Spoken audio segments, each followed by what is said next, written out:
If you're ever out on the road and you need to adjust your clutch, I'm going to show you how to do a roadside clutch adjustment using just a T27 and a flathead screwdriver. Start by removing your clutch inspection cover.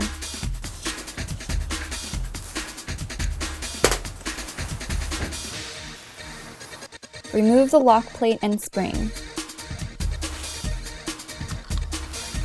Turn adjustment screw counterclockwise to reduce free play, clockwise to increase free play. The gap in the lever should be 1/16 to 1/8 inch.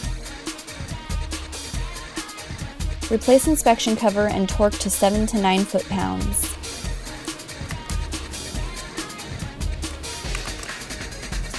And it's that easy.